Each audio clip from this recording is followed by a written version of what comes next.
Right now, millions of older adults are unknowingly damaging their hearts. Not because of poor diet, not because they don't exercise, not because of bad genetics, but because of medications they were told were safe. These are not illegal drugs. They are not experimental treatments.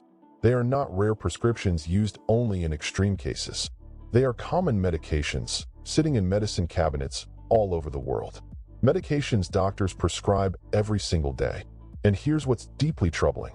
Cardiac surgeons and cardiologists across the country are noticing something they can no longer ignore.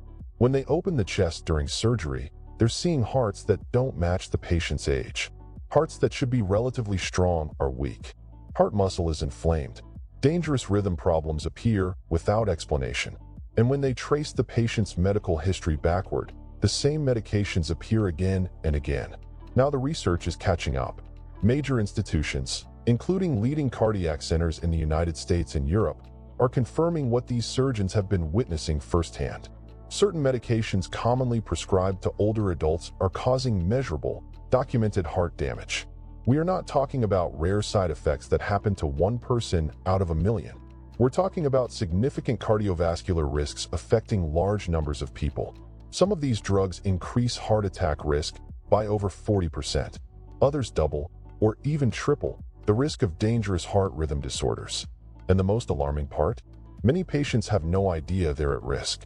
Today, we're going to walk through 7 common medications that cardiac specialists say pose serious dangers to the hearts of older adults. And we'll end with the one drug they now consider the most dangerous of all. Before we begin, take a moment and comment below with your age and where you're watching from. We read and respond to every comment. For decades, opioid pain medications have been prescribed as a routine solution for pain, after surgery, after injury, and often for chronic conditions that never truly go away. They were marketed as safe when used as directed, compassionate tools for comfort, and even essential for recovery. But what cardiac surgeons and cardiovascular researchers are now saying may come as a shock to many patients and clinicians alike. Among all commonly prescribed medications, opioids may pose one of the greatest hidden dangers to the heart. Not cholesterol drugs, not blood pressure medications, but opioid painkillers, drugs so familiar that millions take them without ever questioning what they might be doing beneath the surface. Medications like oxycodone, hydrocodone, morphine, fentanyl, and tramadol are powerful chemicals designed to alter how the brain perceives pain. They bind to opioid receptors in the nervous system, dampening pain signals and producing a sense of relief and often sedation. In the short term, this effect can feel like a blessing. Pain eases. The body relaxes. Recovery seems more tolerable. But the body is not a passive participant in this process. Every system adjusts. Every organ responds. And over time, those adjustments can come at a steep cost. A massive study involving more than 500,000 older adults revealed something deeply concerning. Long-term opioid use was associated with a 65% increase in the risk of cardiovascular death. That is not a small statistical fluctuation. It is a dramatic elevation in risk, one that rivals or exceeds many well-known cardiac risk factors.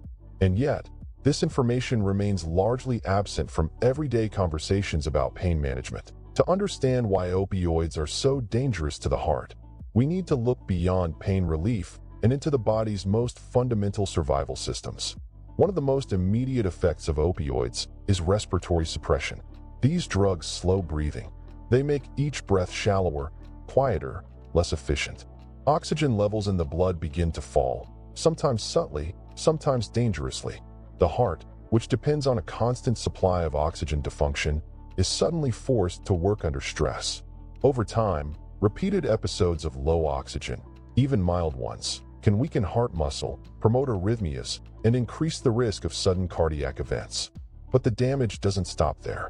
Opioids also disrupt the autonomic nervous system, the system responsible for regulating heart rate, blood pressure, digestion, and stress responses. Under healthy conditions, the autonomic nervous system maintains a delicate balance between the sympathetic fight or flight response and the parasympathetic rest and repair response. Opioids interfere with this balance. They reduce heart rate variability, a key marker of cardiovascular resilience. Low heart rate variability is associated with higher mortality, increased risk of heart attacks, and poor outcomes after cardiac events. Inflammation is another critical piece of the puzzle. Chronic opioid use has been shown to increase systemic inflammation throughout the body. Inflammation damages blood vessels, irritates arterial walls, and accelerates the buildup of atherosclerotic plaque. Over time, this plaque narrows arteries, restricts blood flow, and increases the likelihood of heart attacks and strokes. What makes this particularly dangerous is that inflammation often progresses silently. There may be no warning signs until a major cardiovascular event occurs. Opioids also interact dangerously with other medications, a risk that is especially high in older adults who are more likely to be taking drugs for blood pressure, heart rhythm, anxiety, or sleep. These interactions can amplify respiratory suppression, destabilize heart rhythms, and increase the risk of overdose, even when opioids are taken exactly as prescribed. In many cases, patients and even clinicians may not fully appreciate how these drug combinations compound cardiovascular risk. Perhaps one of the most misunderstood and troubling effects of long-term opioid use is something known as opioid-induced hyperalgesia. Over time, instead of reducing pain, opioids can actually make the nervous system more sensitive to it. Pain thresholds drop. Discomfort intensifies. What once required a small dose now requires more and more. This creates a vicious cycle. Escalating doses, increasing side effects, greater cardiovascular strain, and diminishing relief. From a cardiac surgeon's perspective, this is especially alarming. The heart does not exist in isolation. It responds to oxygen levels, nervous system signals, inflammatory markers, and metabolic stress. Opioids disrupt all of these at once.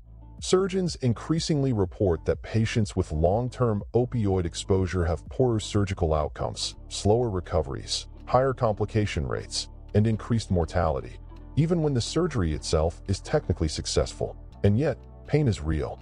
Suffering is real. No one is suggesting that patients should simply endure pain without support. But what is becoming clear is that safer, more effective, multimodal approaches to pain management exist. Approaches that treat pain without quietly undermining cardiovascular health. These strategies may include physical therapy, targeted nerve treatments, non-opioid medications, behavioral therapies, inflammation reduction, sleep optimization, and carefully supervised tapering of opioids when appropriate. Many patients experience something unexpected when opioids are reduced under medical supervision. Their pain does not worsen, it improves. Energy returns. Mental clarity improves, sleep becomes more restorative, and cardiovascular markers stabilize. This is not withdrawal-driven suffering.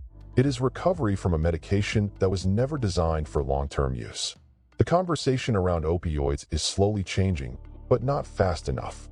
Too many people still believe that if a drug is prescribed, it must be safe. Too many patients are never told about the cardiovascular risks. Too many lives are quietly shortened by a medication that was meant to help.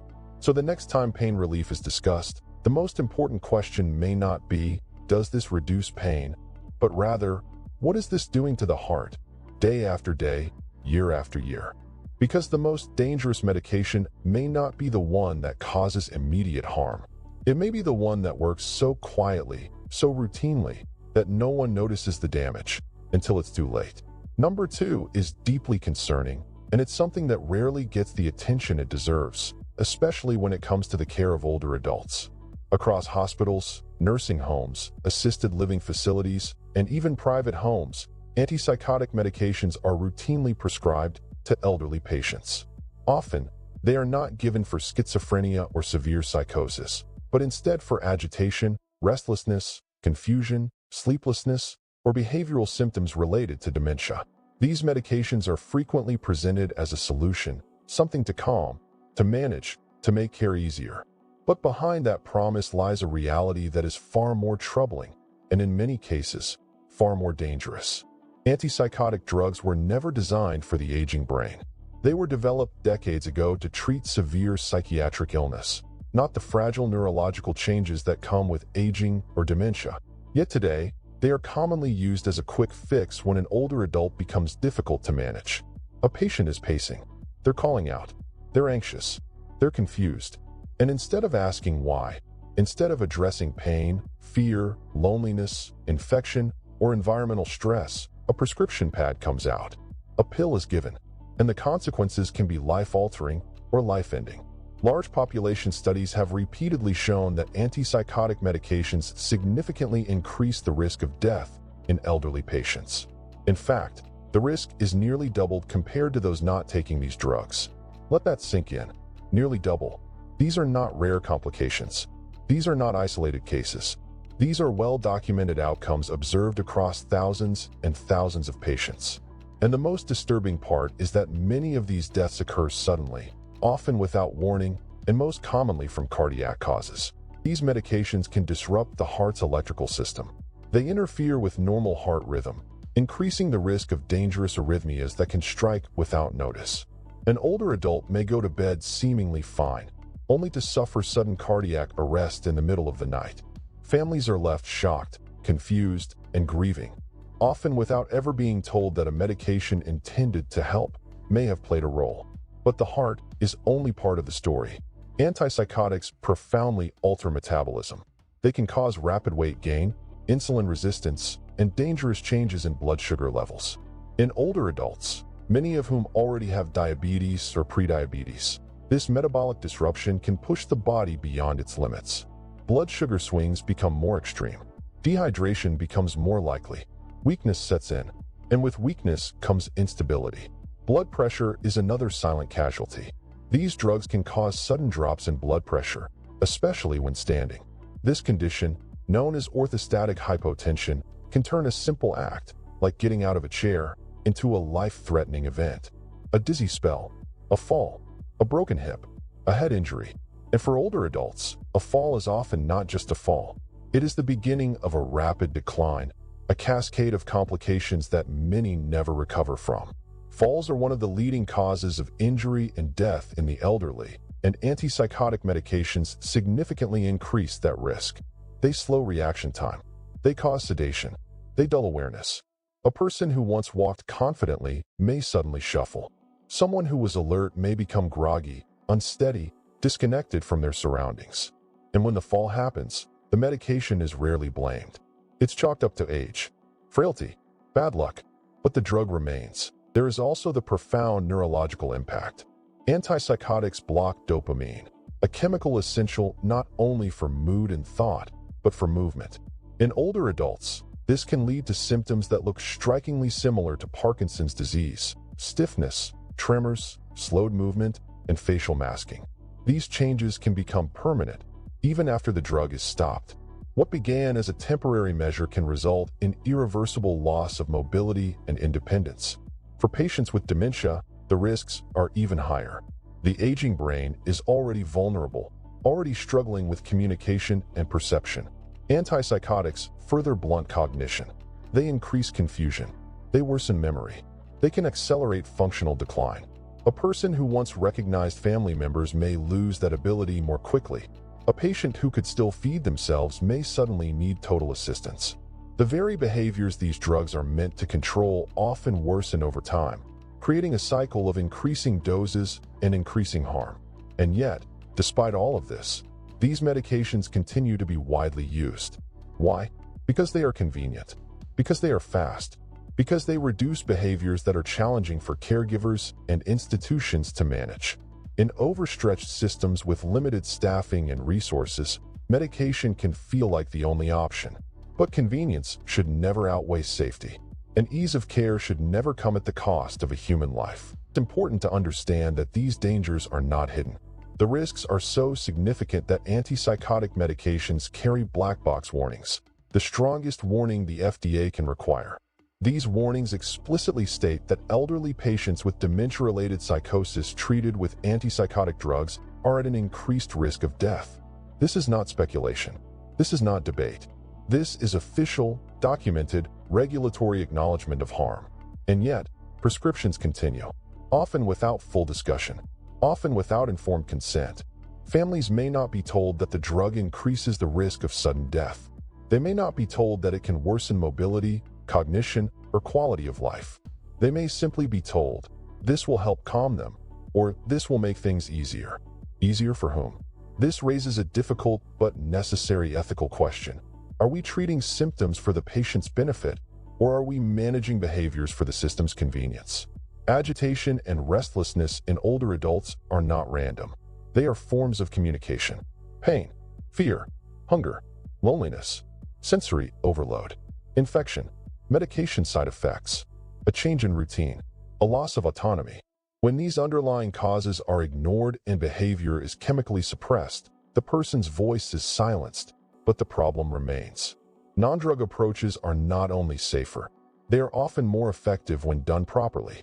Simple interventions, addressing pain, ensuring comfort, improving sleep, increasing meaningful human interaction, modifying the environment, maintaining routine, reducing noise, and providing reassurance, can dramatically reduce agitation. These approaches take time. They require patience.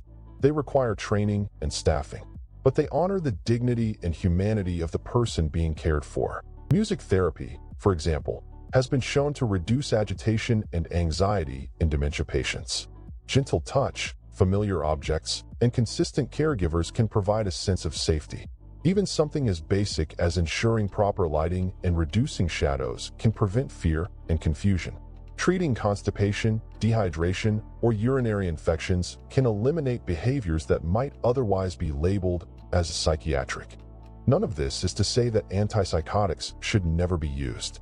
There are rare situations where the risk of immediate harm is high and other interventions have failed. But those situations should be the exception, not the rule.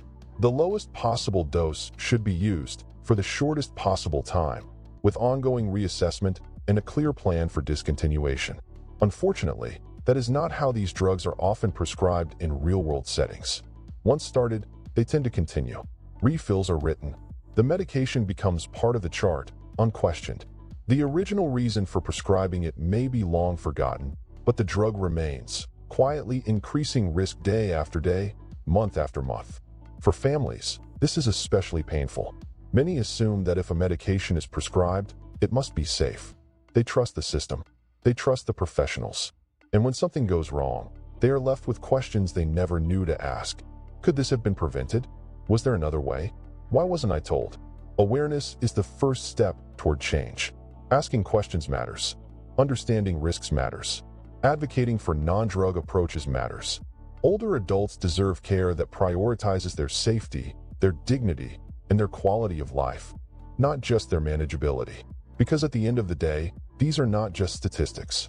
These are people, mothers, fathers, grandparents, veterans, teachers, caregivers, lives shaped by decades of experience, love, and contribution. They deserve more than a pill given for convenience. They deserve thoughtful, compassionate care that sees them as human beings, not problems to be controlled. So the next time agitation is labeled as just part of aging, pause.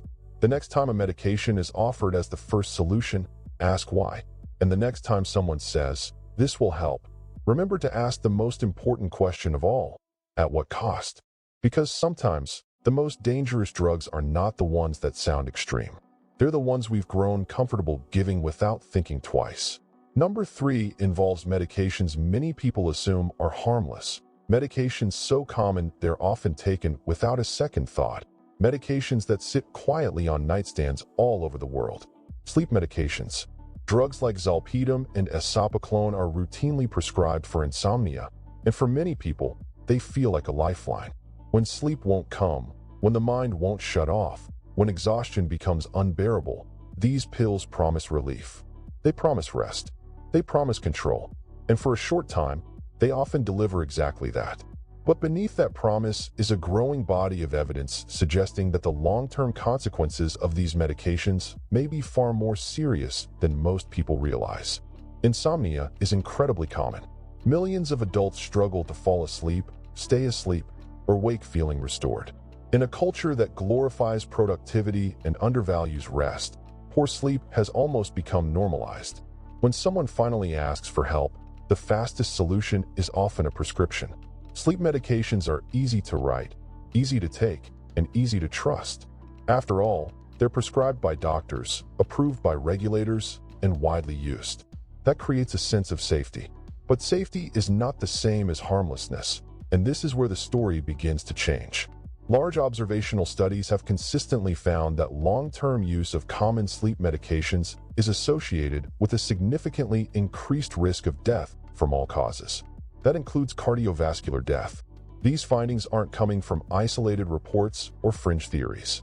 They're appearing in large population studies, tracking tens or even hundreds of thousands of people over many years.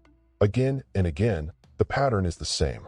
People who use these medications regularly over long periods have higher rates of heart disease, higher rates of stroke, higher rates of hospitalization, and higher overall mortality compared to people who do not use them. One of the most concerning mechanisms behind this increased risk has to do with breathing during sleep. Sleep medications work by depressing activity in the central nervous system. That's how they make you feel sleepy and reduce nighttime awakenings. But that same effect also suppresses the body's natural drive to breathe. During sleep, breathing is already more fragile. The muscles that keep the airway open relax. The brain's responsiveness to low oxygen decreases. For people with sleep apnea, or even mild, undiagnosed breathing issues, this suppression can be dangerous. Sleep apnea is far more common than most people realize. Millions of adults have it and don't know it. It's characterized by repeated pauses in breathing during sleep, leading to drops in oxygen levels and repeated stress responses throughout the night. These episodes strain the heart, increase blood pressure, promote inflammation, and disrupt normal cardiovascular regulation. Over time, untreated sleep apnea significantly increases the risk of heart attacks, strokes, arrhythmias, and sudden cardiac death. Now imagine layering a breathing-suppressing medication on top of that condition. Sleep medications can make apnea events longer, deeper, and more frequent. They reduce the body's ability to wake itself up when oxygen drops too low. In essence, they can turn a manageable problem into a much more dangerous one. Even in people without diagnosed sleep apnea, these drugs can worsen nighttime oxygen levels, especially as people age and respiratory reserve naturally declines. Another factor contributing to increased mortality is the effect these medications have on balance, coordination, and reaction time. Sleep medications don't always fully wear off by morning. Many people experience residual sedation, grogginess, or impaired judgment the next day. This is especially pronounced in older adults. Falls are one of the leading causes of injury and hospitalization in this population, and sleep medications significantly increase that risk. A fall is rarely just a fall. It can lead to fractures, head injuries, surgeries, infections, prolonged immobility, and loss of independence. Hospitalizations themselves carry risk, including blood clots, delirium, and cardiac stress. For people with underlying heart disease, the physical and emotional stress of an injury or surgery can trigger serious cardiac events. In this way, a medication taken to improve sleep can indirectly increase the risk of heart attack or stroke through a chain of seemingly unrelated events. There's also the issue of tolerance and dependence. Many people find that sleep medications work well at first, but over time, their effectiveness diminishes. The brain adapts. Higher doses may be needed to achieve the same effect, or the medication may stop working altogether. At that point, stopping the drug can be extremely difficult.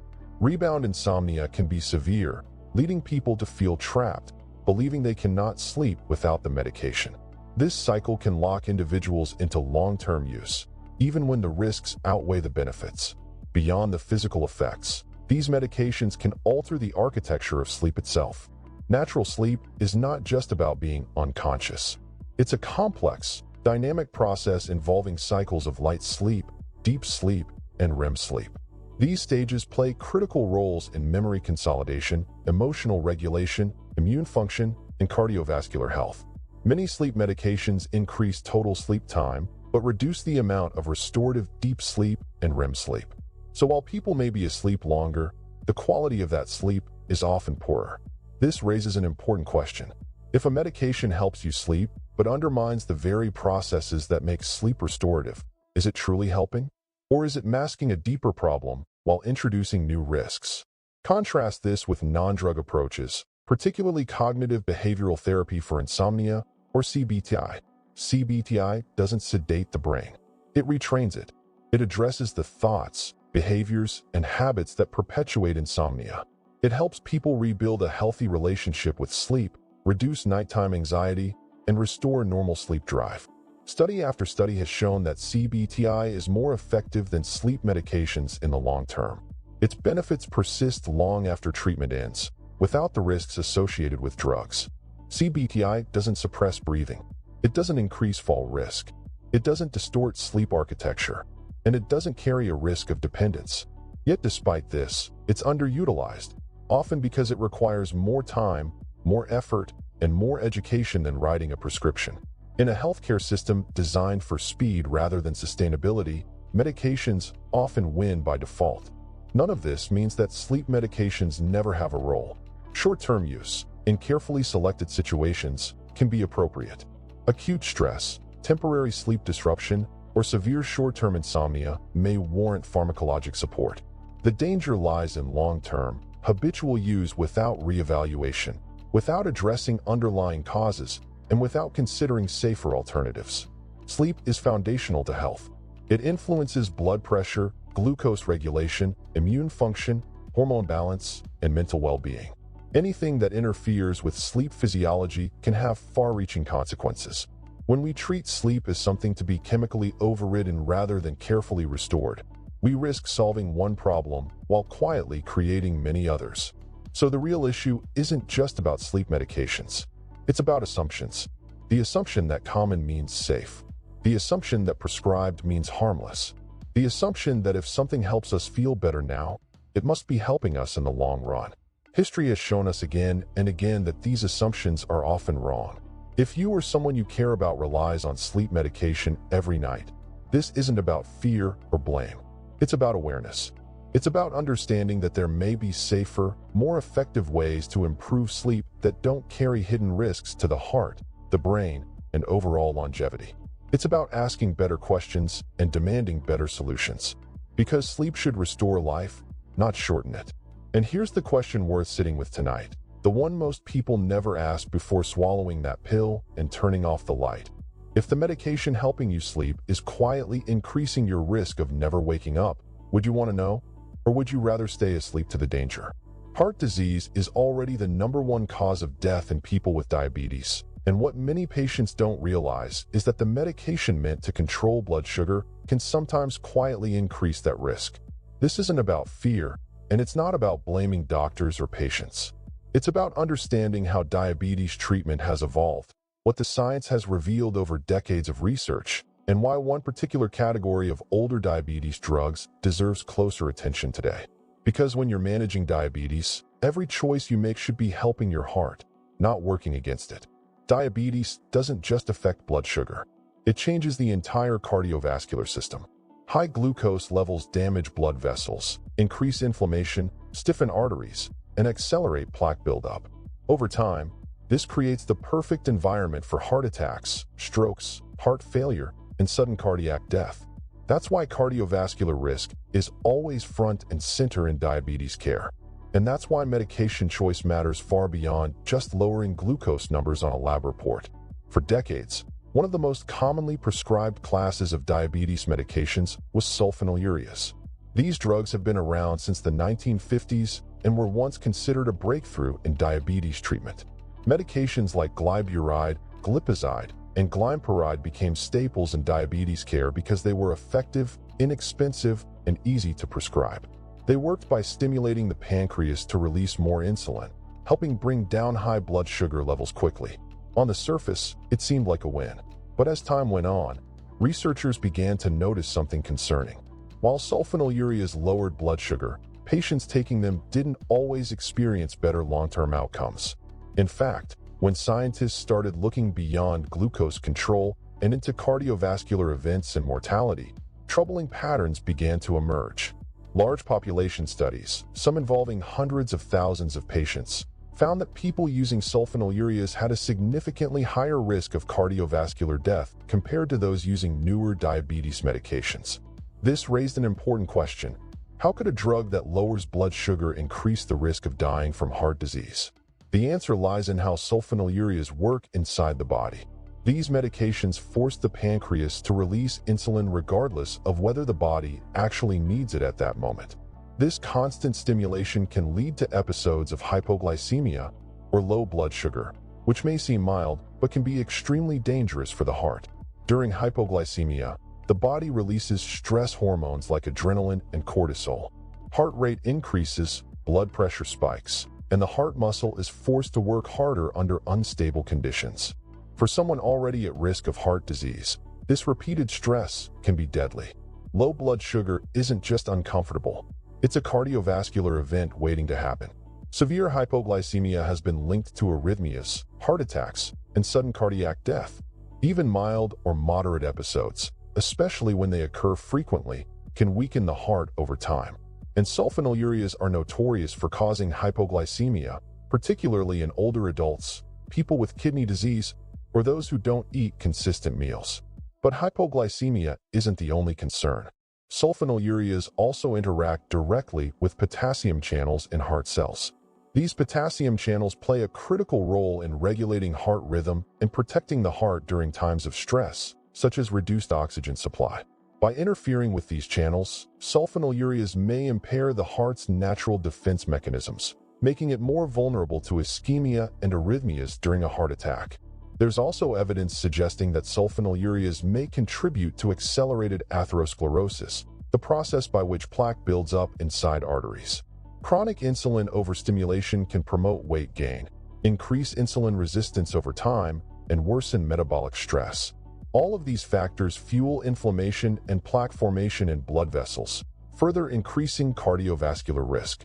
When researchers compared sulfonylureas to newer diabetes medications, the contrast became even more striking.